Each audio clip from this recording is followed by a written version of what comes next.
So what do I want to talk about today is something known as gdignore. Essentially, imagine that you are using an asset for which you have an asset pack for which you have the rights to use them, and maybe even commercially, I don't know, but or maybe not commercially, but either ways you want to use them so that you can make your own game, because you are not, let's say, very good at using at making art and other stuff.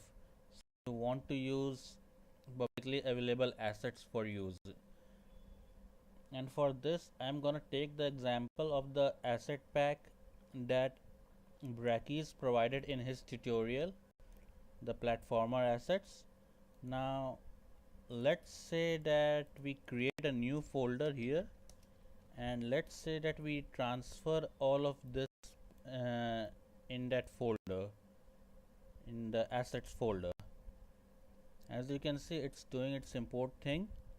That's fine, everything is here, but while all of this is here, we do not necessarily need every single thing from this, depending on what kind of game we want to make. So how can we make this situation a bit more clutter free? There is this idea that I am basically copying from this guy known as Firebelly. So let's say we create a downloads folder.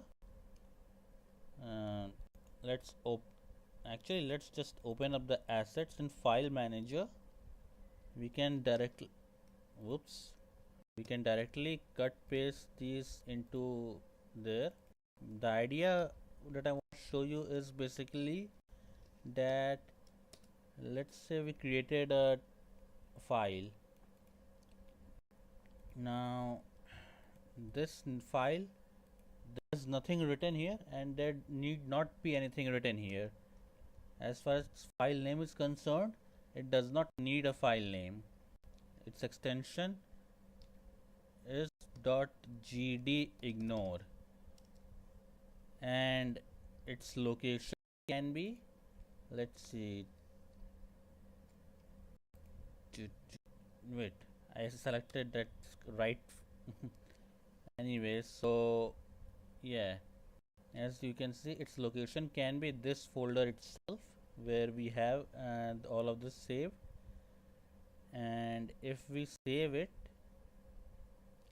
and close it, once we go back here, you can see there's nothing detected in the asset folder, and the downloads folder is no longer being detected.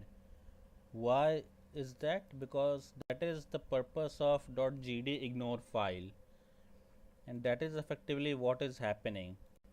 So when we are doing it like this, rather than worrying about having to clutter our scene here, what we can do is just transfer whatever we need, and only that, in our file structure, so that when we are working, we don't need to search through a big chunk of file list or whatever. I mean, sure, you can use this filter file name here as long as you know the file name, but even so, this is a way to make your scenes a bit clutter free. Obviously, if you want to use it for some other purpose, that is fine, that's up to you. Well, that's about it for this video. There was nothing much I wanted